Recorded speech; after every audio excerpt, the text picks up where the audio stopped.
श्री राम ने शंबुक को नहीं मारा था।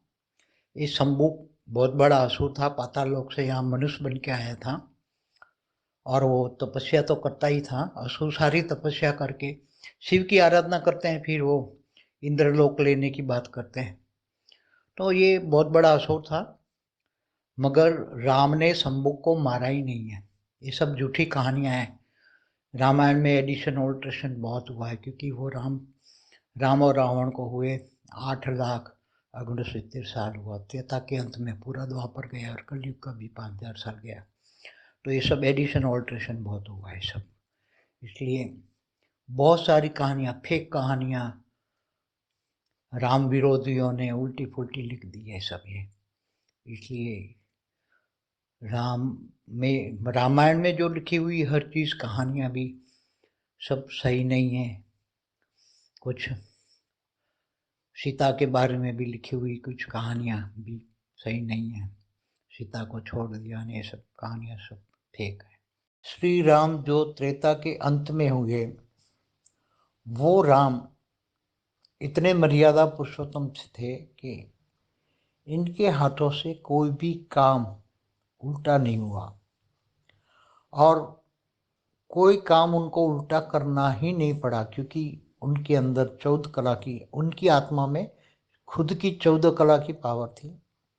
और त्रेता में तो एकदम कलयुग जैसा वायुमंडल नहीं था। वहाँ का वायुमंडल इतना अच्छा था, कितना साल हुए समझो। पहले त्रेता का अंत जब 12,000 साल राज किया राम ने,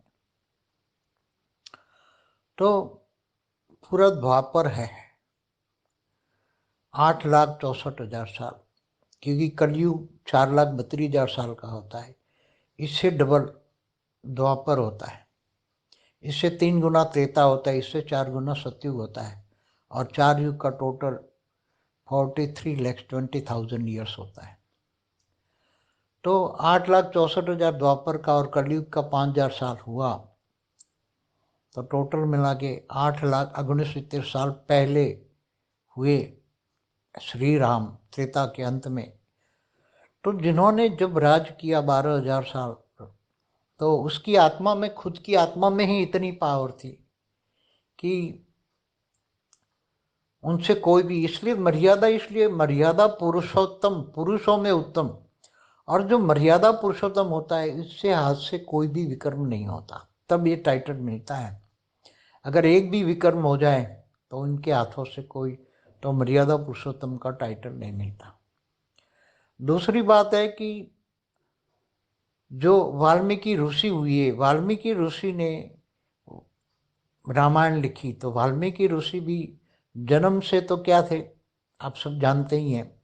और फिर ऋषि बने जिन्होंने वाल्मीकि रामायण लिखा।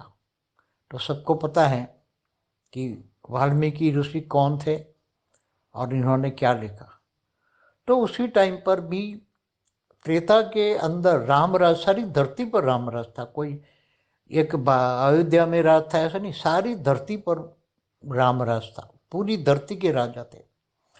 और इस पर इतना सतो प्रधान वायुमंडल था, 12,000 साल जब राज किया इन्होंने, तो इतना सतो प्रधान वायुमंडल था कि असुर भी आए तो भी वो वायुमंडल में बदल जाते थे। इनकी ताकत नहीं होती थी कि वो वायुमंडल को खराब कर पाए, इसलिए वो धरती छोड़ के चले जाते थे नीचे के ग्रहों में, नीचे पाताल लोक में चले जाते थे।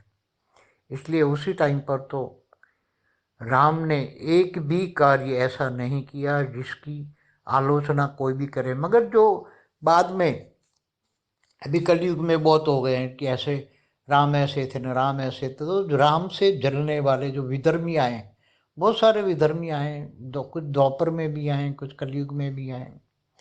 तो ये सारे विधर्मियों ने राम के खिलाफ उल्टा फुल्टा बोलना शुरू कर दिया।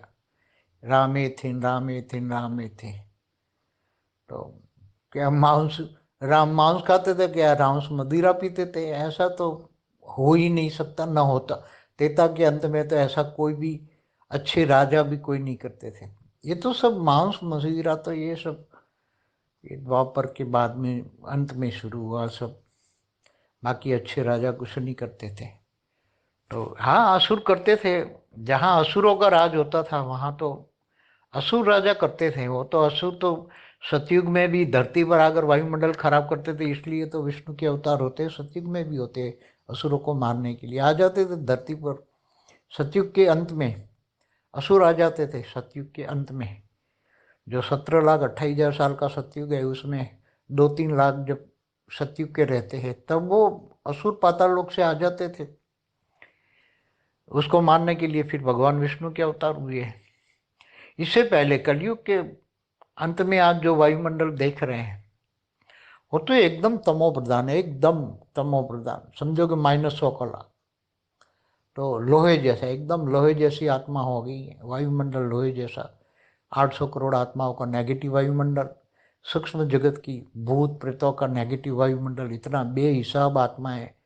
अनेक धर्म मठ पंच संप्रदाय इतने आए हैं अभी कि अनेक धर्म मठ पंच संप्रदाय की आत्माएं आपस में धर्म के नाम पर अधर्म कर रही हैं। इसलिए इतना घोर लोहे जैसा युग है। इसलिए लोहा ये सिंबल है, लोहा, लोह युग, तमो प्रधान। इसलिए आज के कारण लोग जो राम के विरोधी हैं, राम के लिए उल्टा पुल्टा बोलते हैं, उल्टी पुल्टी रामायण भी लोगों ने लिख दी। ऐसे ही जैसे गीता में भी एडिशन ऑल्ट्रेशन बहुत हुआ। हर शास्त्रों में थोड़ा एडिशन ऑल्ट्रेशन होता है, क्योंकि पहले जो कहानियां सुनाते थे तो ऋषि एक दूसरे को कहानियां सुनाते थे, लिखी हुई कोई बात नहीं थी। और कहानियों में भी सुनाते सुनाते थोड़ी एडिशन ऑल्ट्रेशन हुई। बाद में राम के खिलाफ या कृष्ण के खिलाफ या गीता के खिलाफ कोई जो उसके दुश्मन हुए, विष्णु के जो दुश्मन होते थे, शिवपंथी जो होते थे, वो असुर होते थे। जब असुर पाताल लोक से धरती पर आए और मनुष्य बने तो इन लोगों ने, उनकी बुद्धि में तो विष्णु के जो अवतार हुए इसमें राम और कृष्ण, इनके खिलाफ तो बुद्धि भरी हुई थी असुरों की बुद्धि में। तो जब वो मनुष्य भी बने तो भी इनकी बुद्धि हमेशा ये राम और कृष्ण के प्रति तो आसुरी ही रही। तो आज भी भारत में ये असुर भी जो कहते हैं हम सनातनी हैं, मगर बुद्धि तो उल्टी राम के खिलाफ है। तो ऐसे सनातनियों में भी जो असुर पैदा हुए तो वो ऐसे पहले से ही काफ़ी द्वापर कलयुग में भी उल्टी फुल्टी कहानियाँ, शास्त्रों में एडिशन ऑल्ट्रेशन बहुत हुआ, लोगों ने अपनी मिलावट कर दी। बाकी परम सत्य यह है कि राम से कोई भी गलती नहीं हुई। इसलिए हमेशा मर्यादा पुरुषोत्तम राम को कोई भी कहें कि ये किया, सब कुछ गलत है। विधर्मियों ने सब उल्टी गालियाँ दी हैं राम को बदनाम करने के लिए। परम शांति। श्री राम का वीडियो देखिए, मेरा पूरा बहुत बड़ा वीडियो है राम पर एक्सप्लेनेशन का, आप देखिए सब। परम शांति।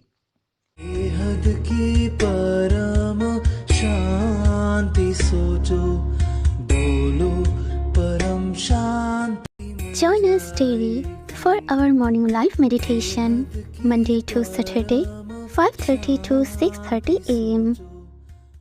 Join us daily for live meditation, 10 p.m. to 11 p.m. on YouTube Live. Subscribe now. Website www.paramshanti.org.